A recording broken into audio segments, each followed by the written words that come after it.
어제 저희가 광주 폭행 사건에 대해서 다뤄봤었는데요. 새로 나온 소식들이 있어서 좀 더 다뤄보겠습니다.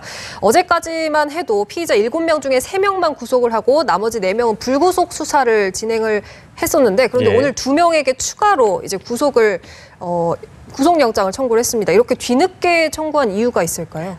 처음에 3명만 구속이 됐던 거는 다른 4명도 가담을 하기는 했지만 그 가담의 정도가 약해 보인다 그런 거였어요. 그러니까 똑같이 공모를 해가지고는 어떤 범행을 한다고 하더라도 그 책임의 범위가 다 같은 건 아니잖아요. 근데 처음에 이렇게 3명만 구속할 때는 인근 식당의 CCTV 영상만 보고 그거를 판단을 했었는데 나중에 추가로 시민 제보 동영상도 나왔고 인근 상점에 있는 CCTV 동영상도 확보가 됐다 그래요. 그래서 그것까지 같이 분석을 해보니까는 나머지 2명의 범행 가담 정도도 드러나가지고는 추가로 이제 2명까지 같이 구속영장을 신청하게 됐습니다. 네, 어제도 얘기했습니다만 이 영상에 등장하는 경찰의 어떤 소극적인 태도에 대해서 비난을 하시는 분들이 계신 것 같은데요. 경찰이 이에 대해서 입장을 밝혔습니다. 어떤 이유로 처음부터 강력하게 대응하지 못했다고 전해지고 있나요? 그러니까 그게 뭐라 그러냐면 6시 28분에 이제 신고가 들어왔다 그래요. 그래서 6시 32분에 순찰차 2대로 경찰관 4명이 일단 출동을 하고 그다음에 36분에 이제 순찰차 8대가 현장에 도착을 해가지고는 이제 상황을 제압했는데 경찰에 따르면 뭐라 그러냐면 우리는 매뉴얼대로 행동을 했다. 추가 인력이 오기까지 이제 현장을 지휘를 하고 있었고 폭력을 제지하고 상황을 판단하고 있었다 이렇게 얘기를 하고 있거든요. 근데 현장에 그 동영상이 공개가 됐는데 우리가 보니까 어때요? 그 가해자들이 보면 우통을 벗고 경찰을 협박하는 듯한 이런 모습을 취하고 있고 폭행이 계속 중단되지가 않고 계속되고 있었잖아요.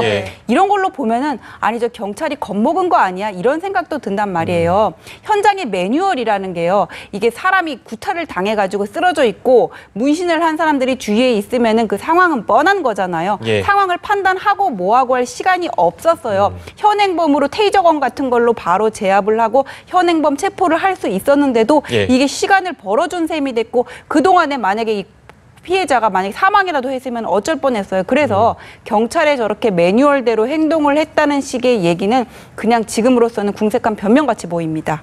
네, 알겠습니다. 이런 가운데 이 사건과 관련해서 청와대 국민청원에 참여한 사람이 20만 명이 넘었습니다. 이제 청와대가 답변을 내놔야 할 텐데요. 가해자들을 폭행죄가 아닌 살인 미수죄로 처벌해달라는 여론도 있거든요. 이 사건 같은 경우에는 지금 피해자가 대소변을 못 가릴 정도고 실명 위기가 왔다 그러잖아요. 이 정도 되면은 살인 미수가 가능할 것 같아요. 그러니까 살인 미수하고 그냥 일반적인 상해하고는 어떻게 구분을 하냐면은 살인의 고의가 있었는지를 봐요. 예를 들어서 내가 주먹을 가지고 어떤 사람의 등을 이렇게 때렸어요. 이것만 가지고는 살인의 고의가 있다고 할 수 없겠죠. 그런데 만약에 도구를 사용한다던가 복부라든지 머리 같은 급소를 가격을 했다면은 살인을 의도했다 이렇게 볼 수가 있거든요.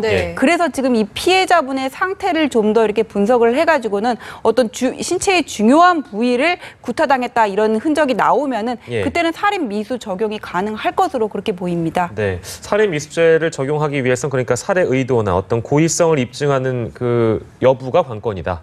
그거는 어느 부분을 타격을 했는지를 봐야 되고 이거는 그 피해자분의 신체 상태하고 당시의 동영상을 면밀히 분석할 필요가 있는 거겠죠. 실명 위기라는 얘기가 전해지고 있으니까 뭐 눈도 사실 급소라고 볼 수 있는 거잖아요. 그렇죠, 이 눈도.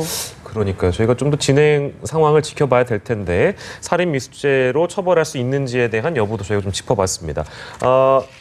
마지막 주제가 될 것 같은